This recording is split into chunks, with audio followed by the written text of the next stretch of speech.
आज पूरे देश को उम्मीद है कि किसमें देखें, और जब वो ये तलाशता है कौन हो सकता है जो उसकी बात करे, जो उसके दर्द को समझे, जो उस तक पहुंचे, उसे महसूस करे और उसका समाधान निकाले, तब उसे सिर्फ और सिर्फ एक नेता दिखाई देता है, और वो है राहुल गांधी। क्यों? क्योंकि राहुल गांधी किसानों के बीच भी समझते हैं, राहुल गांधी ट्रकर्स के बीच भी समझते हैं, राहुल गांधी महिलाओं के बीच भी समझते हैं, वो बेटियों के दर्द को भी समझते हैं और वो युवाओं के दर्द को भी समझते हैं। वो प्रशासनिक तैयारी कर रहे हैं, उनकी परीक्षाओं की तैयारी कर रहे बच्चों का भी दर्द समझ रहे हैं। नमस्कार, मैं हूं संजय शर्मा। आप देख रहे हैं 4PM news network.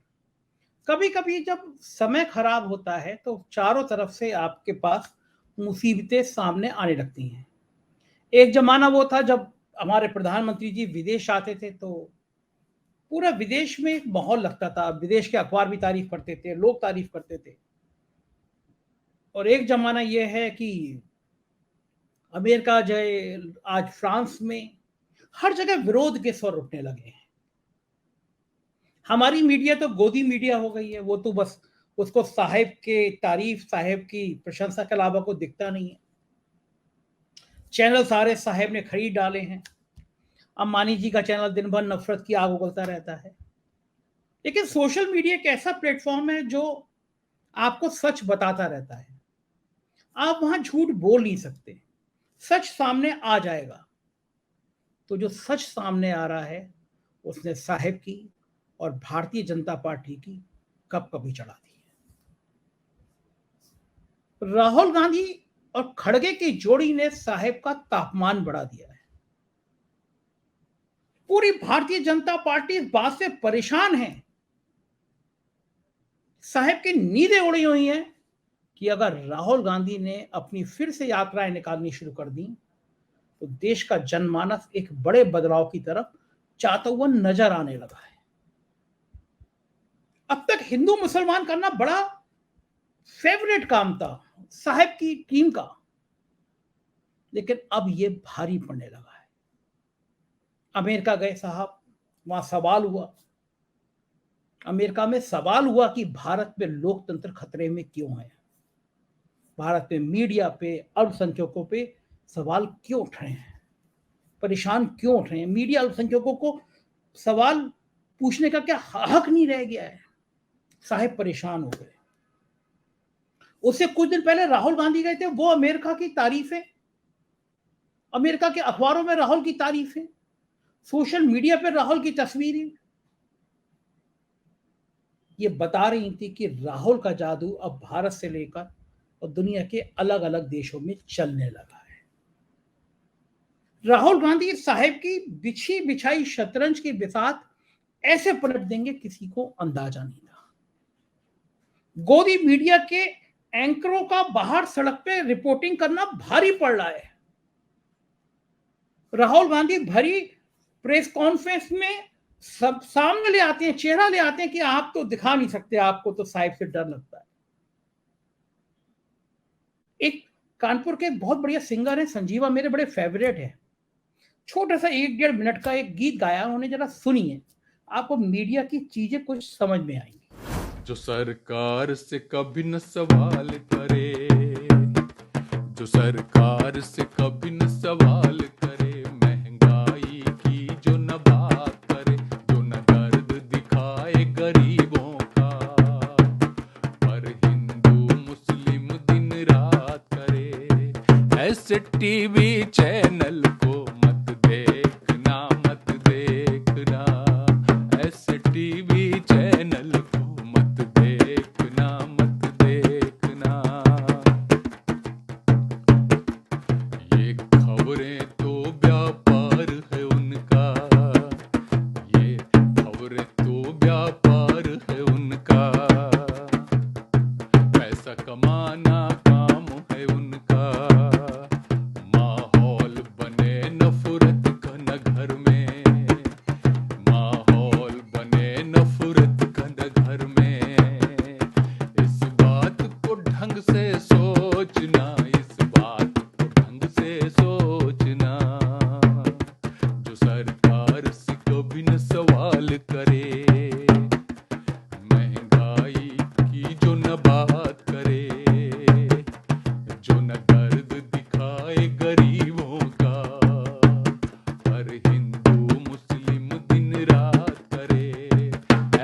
TV channel को मत देखना, मत देखना, ऐसे टीवी चैनल को मत देखना, मत देखना। ये थे संजीवा। तो दिन कैसे खराब होते हैं या आपने देखा। आप सोच सकते हैं कि भारतीय जनता पार्टी के बड़े से बड़े नेता भारत का नक्शा गलत लगा सकते हैं। कांग्रेस की फायर ब्रांड नेता प्रवक्ता सुप्रिया श्रीनाथ ने धो के रख दिया। आज जो सुप्रिया श्रीनाथ ने धुलाई की है वो कभी भूल नहीं पाएगी भारतीय जनता पार्टी। सुप्रिया श्रीनाथ की मैं कुछ मिनट की क्लिप आपको दिखा रहा हूं, उसके बाद मैं आपको एक ऐसे पत्रकार से मिलवाने जा रहा हूं कि देश में जिस पत्रकार की रीढ़ की हड्डी तनी हुई है, बड़े बड़े अखबारों का वो संपादक रहा, बड़े बड़े टीवी चैनलों के समूह का वो संपादक रहा, लेकिन जब मालिकों ने कहा साहेब की तरफ थोड़ा मुस्कुरा के देख लो, तो उसने कहा मैं अपनी कलम को ही देख के मुस्कुराता हूं, मैं किसी नेता की चाकरी नहीं कर सकता। आज मैं उस पत्रकार से आपको देश के वो हालात सुनवाऊंगा, देश के हर राज्य की स्थिति को समझाऊंगा, क्योंकि उनका पूरे देश में घूमने का, पढ़ने लिखने का अनुभव है। सुप्रिया श्रीनाथ को सुनते हैं और फिर आगे बात करते हैं। और दुनिया भर में और पूरे देश को राष्ट्रवाद का फर्जी सर्टिफिकेट बांधने वाले, किसी भी बात पर आपको राष्ट्रवाद का सर्टिफिकेट थामने वालों का असली चाल चरित्र और चेहरा अभी आपने देखा है। ये लोग पूछते हैं टुकड़े टुकड़े गैंग भारतीय जनता पार्टी से ज्यादा देशद्रोही और भारतीय जनता पार्टी से ज्यादा बड़ा टुकड़े टुकड़े गैंग इस देश में कोई नहीं है। यह है इनका असली चाल चरित्र और चेहरा। भारत की भूभागीय अखंडता और हमारी संप्रभुता के साथ किसी भी तरह का खिलवाड़ बर्दाश्त नहीं है।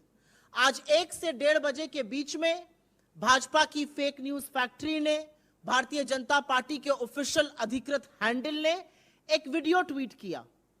प्रधानमंत्री मोदी को विश्वगुरु बनाता हुआ यह एनिमेशन वीडियो 1 से 1:30 बजे के बीच में ट्वीट हुआ। और उस वीडियो में, जैसा कि आपने वीडियो में देखा और हम साझा भी करेंगे, उस वीडियो में भारत की जमीन का हिस्सा पाकिस्तान और चीन में दिखाया गया है। यह अतिशयोक्ति नहीं है। हमारी सरजमी का हिस्सा, हमारी भूभागीय अखंडता पर इतना भद्दा मजाक भारतीय जनता पार्टी के ऑफिशियल हैंडल से, उनके ऑफिशियल प्रवक्ताओं से, उनके मंत्रियों से, उनकी फेक न्यूज फैक्ट्री के हेड से हुआ है। हमारी जमीन का हिस्सा चीन और पाकिस्तान के हिस्से में दिखाया गया है। जब आक्रोश हुआ, जब लोगों ने बोलना शुरू किया कि अरे इसमें तो भारत का हिस्सा पाकिस्तान और चीन की सरजमीन में दिखा दिया गया है, तो ट्वीट कर वीडियो भागने लगे। पहले फेक न्यूज फैक्ट्री के हेड ने ट्वीट किया, फिर भारतीय जनता पार्टी के ऑफिशियल हैंडल ने ट्वीट किया। लेकिन एक लंबी फहरिस्त उन लोगों की अभी भी है जिनके हैंडल्स पर, जिनके फेसबुक पर, जिनके तमाम सोशल मीडिया प्लेटफॉर्म्स पर आपको यह वीडियो अभी भी मिल जाएगा, जिस वीडियो में भारत की सरहद को कम दिखाया गया है। हमारी जमीन को पाकिस्तान और चीन का हिस्सा दिखाने का दुस्साहस और धृष्टता भारतीय जनता पार्टी ने की है। तो ये थी सुप्रिया श्रीनाथ जी। मैंने कहा ना, जब दिन खराब होते हैं तो खराब ऐसे ही होते हैं। तो चलिए मैं आपको अजय शुक्ला जी के पास लेके चलता हूं। अजय शुक्ला जी से बातचीत करेंगे, पूरी बातचीत सुनिएगा, आपको बहुत काम की चीजें इस पे नजर आएंगी। स्वागत है अजय जी आपका। हम लोग बात कर रहे हैं कि देश के जो हालात चल रहे हैं, अजीब अजीब चीजें सामने आ रही हैं। प्रधानमंत्री फ्रांस गए तो आसपास के देशों में भी एक नए विरोध के सुर सामने आ गए हैं। अमेरिका गए तो अमेरिका में भी कुछ जलते हुए सवाल सामने आ गए। क्या कारण है कि प्रधानमंत्री विदेश जा रहे हैं? पहले एक बार डंका बजता था, अब भरी गोदी मीडिया उसका डंका बजाते रहे, लेकिन परेशानी पैदा हो रही है। सोशल मीडिया का जमाना है, सब कुछ सामने आ जा रहा है। क्या हो गया दुनिया में? अब प्रधानमंत्री के ऐसे कौन सी चीजें हैं जो उनकी छवि को खराब कर रहे हैं? एक तरफ राहुल गांधी जाते हैं अमेरिका में, पूरा सोशल मीडिया पर राहुल गांधी छा जाते हैं, और प्रधानमंत्री जाते हैं तो फिर वो ऐसी आलोचना हो रही है। क्या कारण, क्या बड़ा कारण महसूस करते हैं आप?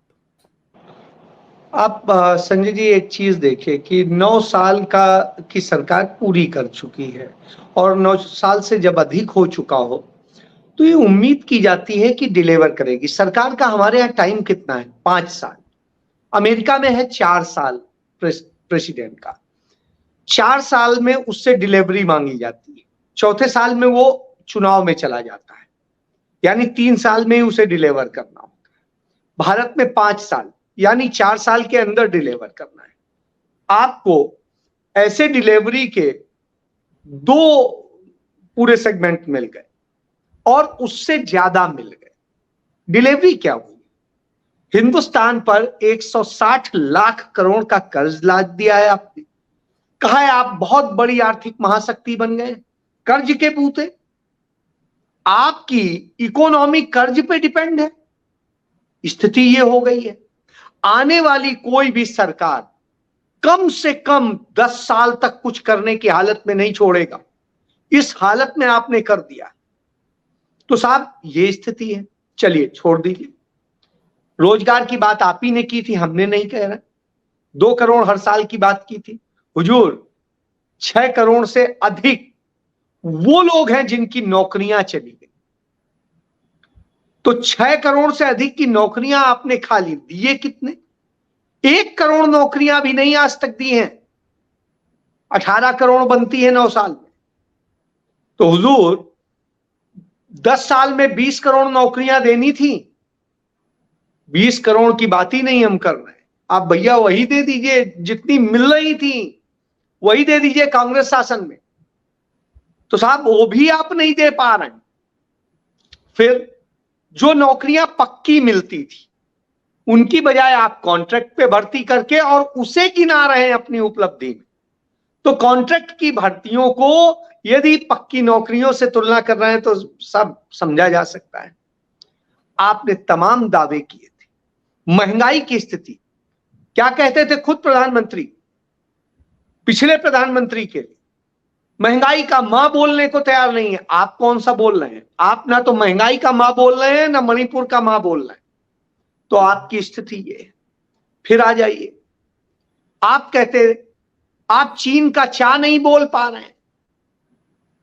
चीन हमारे यहां घुसता चला रहा है। आज का आपने हाल देखा ही कि किस तरीके से मोदी को विश्व गुरु दिखाने का एक वीडियो बनाया गया और स्थिति है उसमें नक्शे में भारत के प्रधानमंत्री के ऑफिशियल मतलब पार्टी के ट्विटर हैंडल पर जो नक्शा बनाया गया भारत का, उसमें बहुत बड़ा भूभाग हमारे देश का चीन और पाकिस्तान में दिखा दिया गया भारतीय जनता पार्टी के नक्शे में। हुजूर ये स्थिति है, ये सच्चाई भी है। चीन ने हमारी, जहां हम कहां तक हमारे पेट्रोलिंग पॉइंट तक हम जाते थे, आज कहां खड़े हैं? हमारी 2000 वर्ग किलोमीटर से अधिक की जमीन कब्जा करवा दी है नरेंद्र मोदी के शासन। हिंदुस्तान के इतिहास में कभी ऐसा नहीं हुआ था। घुस करके चीन के लोगों ने हमारे सैनिकों को मार डाला, प्रधानमंत्री के मुंह से चा नहीं निकला। तो हुजूर ये स्थिति है। पाकिस्तान की बात करते थे, वहां जाके साल पहनाए आते हैं, बिरयानी खिलाए आते हैं, खाए आते हैं, पता नहीं क्या करते हैं। लेकिन स्थिति ये कि पाकिस्तान से आप तमाम भले बातें कहें, आज वहां की व्यवस्थाएं यदि आप देखिएगा तो आपसे बेहतर है। हालात ये हैं, आपने जो किया है उसका औसत यदि निकाल लीजिएगा, आपके यहां औसत में महंगाई बढ़ी, सब कुछ बढ़ा। जब पेट्रोलियम हमें दुनिया में सबसे सस्ता मिला तब भी हिंदुस्तान के नागरिकों के जेब से सबसे महंगा दाम वसूला गया। यहां ला करके रिफाइन करके जिन देशों में बेचा जा रहा था वहां सस्ते में बेचा जा रहा था, हमारे लोगों को लूटा जा रहा था। टैक्स की मार कैसे हुई? पूरे देश के ऊपर, बच्चों को दूध तक पे आपने टैक्स लगा दिया, खाने के लिए आटे पे आपने टैक्स लगा दिया। क्या चीज छोड़ी है? और ये टैक्स लगा करके हमारी जेब से लूट करके महंगाई बढ़ाएंगे तो निश्चित रूप से जीएसटी भी बढ़ जाएगी। जो 100 रुपए की चीज मिलती है वो 200 की मिलेगी, तो जीएसटी यदि 18% लगता है तो एक प्रकार से 18 36 हो गया, उसे 36 देना पड़ेगा। तो साहब इसे आप अपनी उपलब्धि बता रहे हैं कि आपने लोगों की जेबों से लूट लिया है और जीएसटी के नाम पर छोटे व्यापारी जो कर रहे थे उनको आपने संबल तो नहीं दिया, उनको ईडी में फंसाने का जरूर खेल कर दिया। तो साहब आपने विपक्ष को कैसे खत्म करने का काम किया, किस तरीके से तमाम नेताओं को डराया, कुछ डर गए, कुछ डरे हुए हैं, कुछ डरने की प्रक्रिया में है। तो इस तरह की आपने स्थितियां करी हैं और जिस तरह से आपने किया है उसका नतीजा ये है कि पूरी दुनिया देख रही है। आप सर्वधर्म समभाव की बात करते हैं और धार्मिक कट्टरता ये कि कहीं ईसाई मारे जा रहे हैं, कहीं सिख और हिंदू क्लैश हो रहा है, कहीं पर हिंदू मुस्लिम क्लैश हो रहा है, और आप ये खोजते हैं कहां कौन बहुसंख्यक है और हम उसके साथ खड़े हो जाएं। कहीं आप आदिवासियों को बनवासी बता करके उनके हक मार लेते हैं।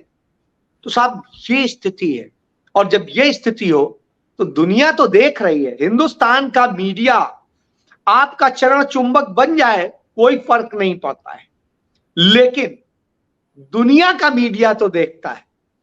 ठीक बात है जी, दुनिया का मीडिया जान रहा है, देख रहा है और दुनिया में चर्चा हो रही।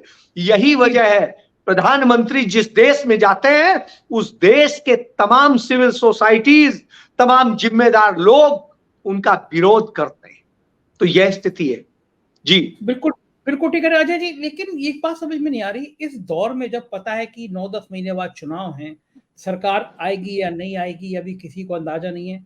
अमेरिका और फ्रांस को भी पता होगा कि सरकार आया नहीं है, अभी तय नहीं है भारत के जो हालात बन रहे हैं। अचानक 9 साल बाद इन देशों को प्यार आ गया, अमेरिका विशिष्ट अतिथि, फ्रांस विशिष्ट अतिथि, भोज, तमाम चीजें। ये अमेरिका और फ्रांस का अचानक मोदी जी पे प्यार क्यों आया होगा, क्या कारण है? संजय जी ये बताइए, आप अपने घर के लिए कहीं से किसी दुकान से राशन लाते होंगे या कहीं से जाके कपड़े वपड़े जहां से खरीदते होंगे या और सामान खरीदते होंगे, तो जिसके यहाँ से आप रेगुलर चीजें ज्यादा से ज्यादा खरीदते होंगे या जिस दिन आप खरीद के मूड में जाते होंगे उस दिन वो और ज्यादा थोड़ा प्यार बरसाता होगा कि अरे संजय जी नहीं, हम आपको बगैर कोल्ड ड्रिंक के तो जाने नहीं देंगे, बगैर इसके, अरे आज आप खाइए, हमारे बगल में रसगुल्ला बड़ा अच्छा बनता है, मंगा के अरे जाओ बेटा रसगुल्ला लेके आओ, 2 प्लेट खिलाओ। क्यों? क्योंकि वो जानते हैं इस आदमी की भूख है कि इसको यह मैसेज मिले कि हाँ मोदी जी का वहां सम्मान हो गया, वहां ये हो गया, पर इतने में ये सब लुटा जाएगा। उसको कोई फर्क नहीं पड़ता कि इसके देश का फायदा होगा या नुकसान होगा, उसे इससे फर्क पड़ता कि हाँ उसे कह दो मोदी मोदी मोदी। तो हुजूर यहां सिर्फ यही हो रहा है कि आप मोदी मोदी करवा दीजिए, बस फिर आप चाहें जो करिए, हम आपसे सब करने को तैयार है, क्या फर्क पड़ता है देश। तो सीधी सी बात है, इनके यहां एक चीज कही जाती थी, संघ में हम सुनते थे, देश हमें देता सब कुछ हम भी देना सीखे। तो यहां पे उल्टी चीज है, फ्रांस देता हमें सम्मान तो हम भी उसको देना सीखे। इसी तरीके से तमाम जगह, तो आप समझ सकते हैं।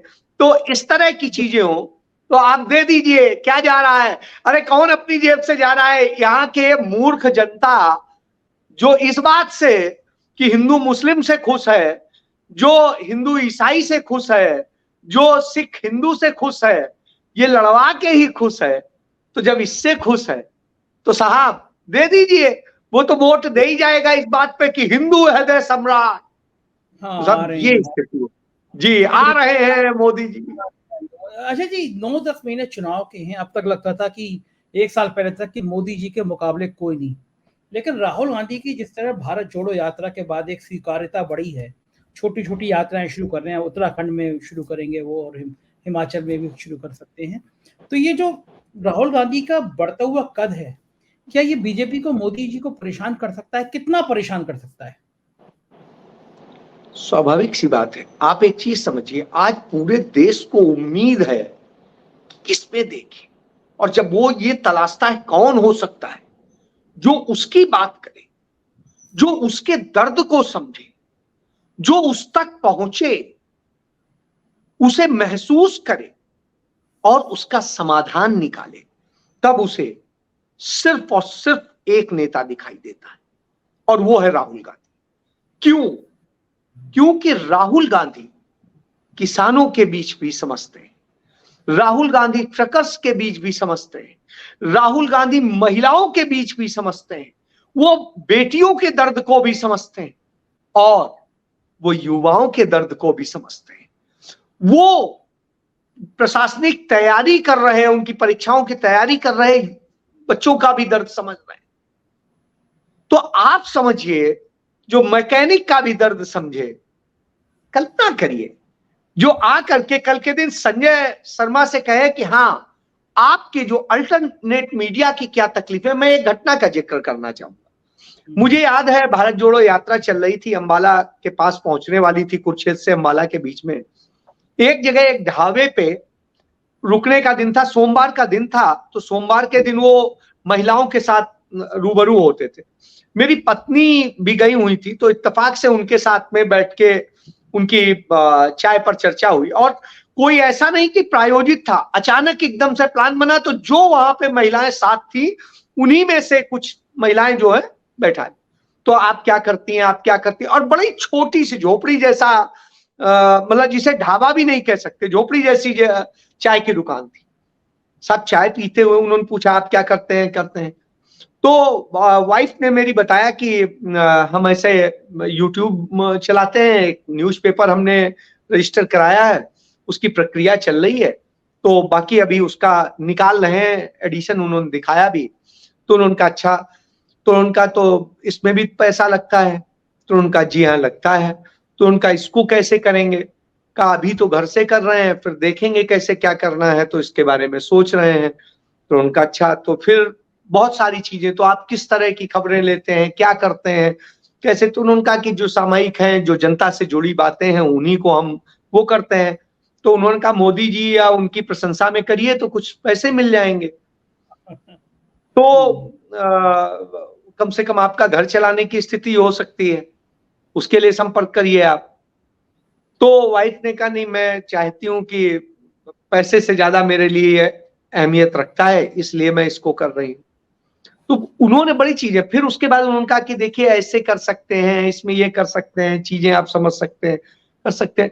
तो मैं एक ये बता रहा हूं कि उस आदमी की सोच और समझ है कि उनसे भी बाद में मुझे किसी ने बताया कि दिल्ली में उन्होंने तमाम यूट्यूबर्स से मुलाकात की थी, उनके साथ चर्चा की थी।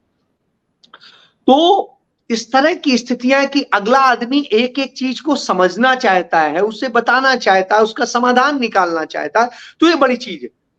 कुरुक्षेत्र और करनाल के बीच में एक बड़ी इंटीरियर सी जगह पे उन्होंने एक प्रेस कॉन्फ्रेंस रखी थी, जहां पर उन्होंने ये कहा था, स्यू के बारे में बताया था कि वो राहुल गांधी तो नहीं है ये। तो उस जगह, उस प्रेस कॉन्फ्रेंस में मैंने एक चीज देखी, उस शख्स ने तमाम ये बड़े जो मीडिया घराने अपने आप को कहते हैं ना, उन्हें कोई तवज्जो नहीं दी। उस आदमी ने उन लोगों को तवज्जो दी जो छोटे छोटे से तमाम अपने चैनल चलाते हैं, अपने वो करते हैं, उन्हें ज्यादा उन्होंने सम्मान के साथ में और ट्रीट किया। तो इस तरह की स्थिति, कुछ एक आध बोले भी तो उनपे कमेंट कर दिया उन्होंने बड़ी खुले में।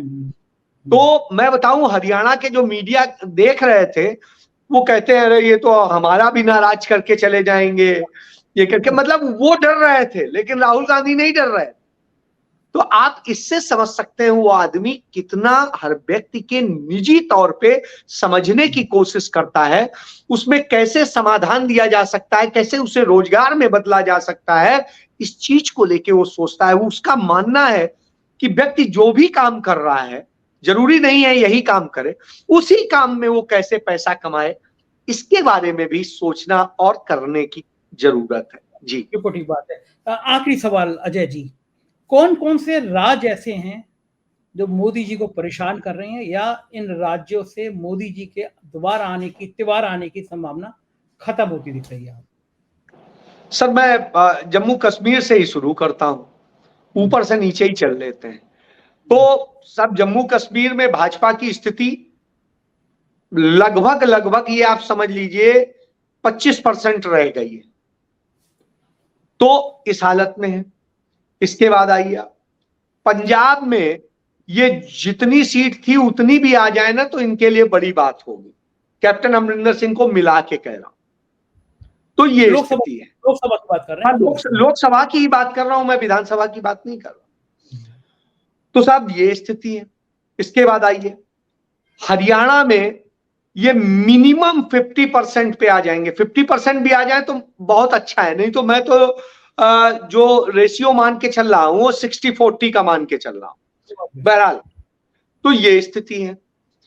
इसके बाद में हिमाचल में आ जाइए।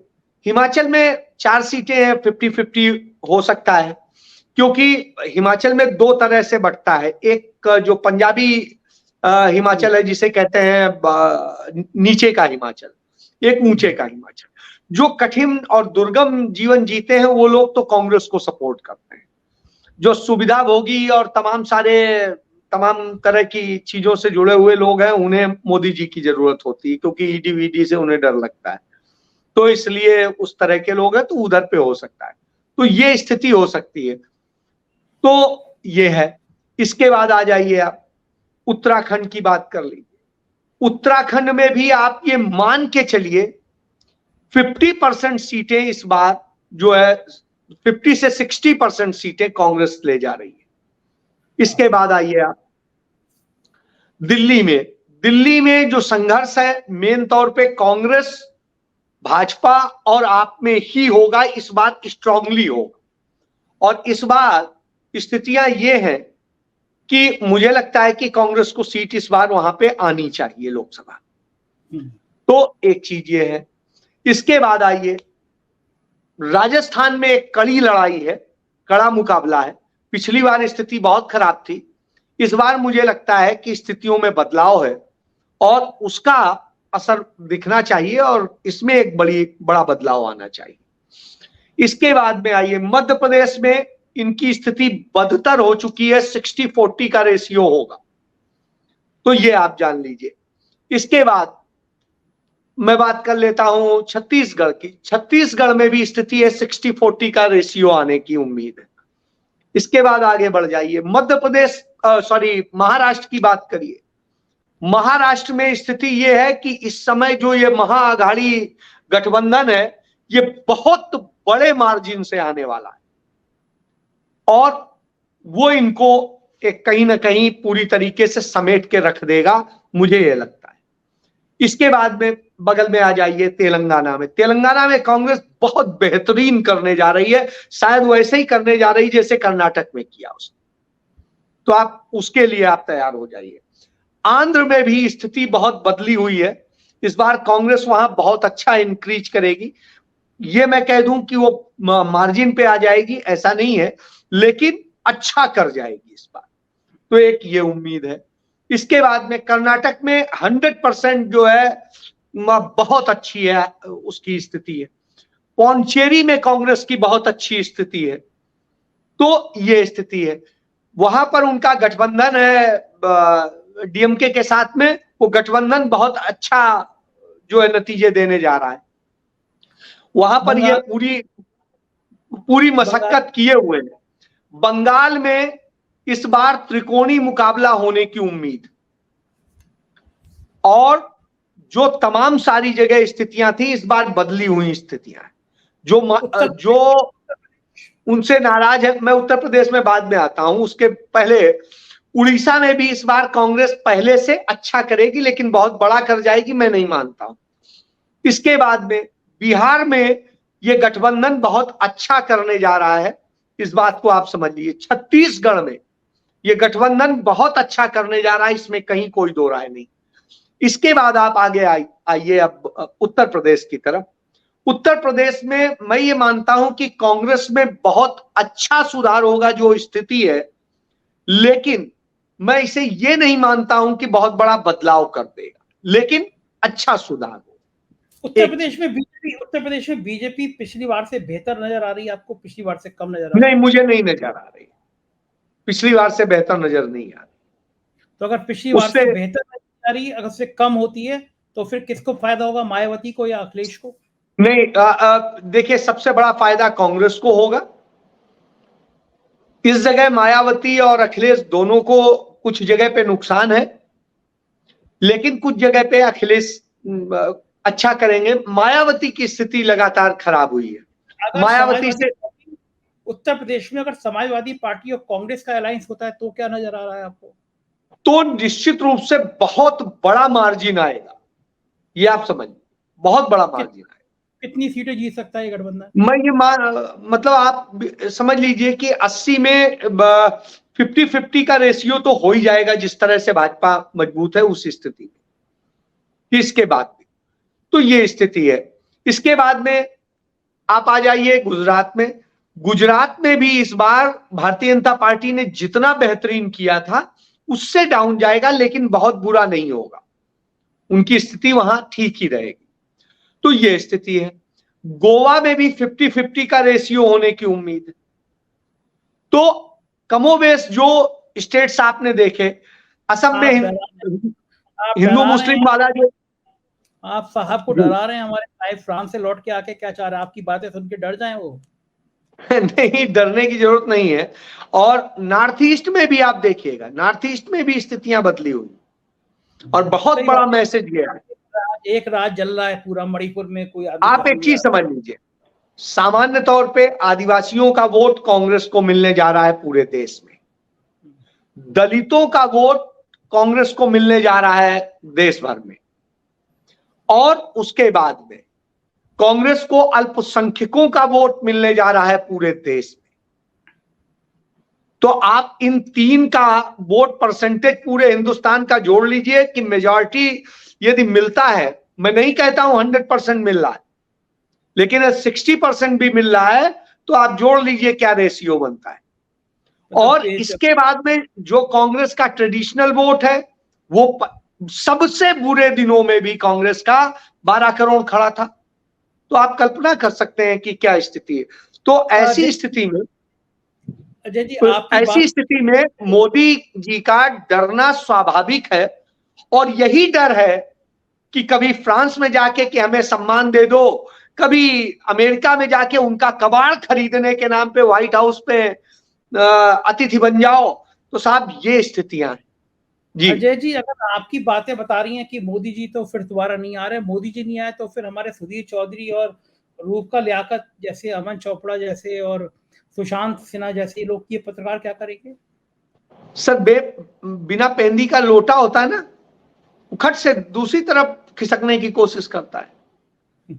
तो कमोबेश वो स्थितियां हैं। उस पे मैं क्या कहूं, किसी पे नाम लेके नहीं कह रहा हूं कि स्थिति ये है। भाई देखिए, एक मिनट संजय जी, मुझे बता दीजिए, सुधीर चौधरी कौन से पत्रकार हैं? उन्होंने कौन सी पत्रकारिता करी है? एंकर है, पत्रकार नहीं। आप इसके बाद आइए, रूबिका कौन सी पत्रकार है? या जो भी ये आप तमाम सारे नाम लेते हैं, बताइए ना कौन से पत्रकार, कौन सी पत्रकारिता करी? बिल्कुल ठीक बात है। तो साहब, एंकर और पत्रकारिता का अंतर जो है हमारे देश के लोगों को भी समझना पड़ेगा, पत्रकार क्या होता है। बिल्कुल ठीक बात है। और मुझे लगता है अजय जी, ये जो तस्वीर है धीरे धीरे और क्लियर होती जाएगी। हम आपको लगातार परेशान करते रहेंगे, संवाद करते रहेंगे आपसे। बहुत बहुत शुक्रिया, आपने इतना अपना कीमती समय हमको दिया। धन्यवाद, धन्यवाद अजय जी, धन्यवाद। देखा आपने, सुने देश के हालात। और बड़ी बात यह है कि अगर साहब की हुकूमत नहीं रहेगी तो साहब करेंगे तो क्या करेंगे। उन्होंने दोस्त तो कहीं नहीं बनाए, ना अपनी पार्टी में और ना विपक्ष में। क्या होगा, हमारी निगाह बनी रहेगी। आप देखते रहिए 4 PM। यही चैनल है जो गोदी मीडिया ना था, ना है, ना होगा। देश की तीखी और सच्ची खबरें आपको यहीं मिलेगी। प्यार बनाए रखिएगा। शुक्रिया, थैंक यू।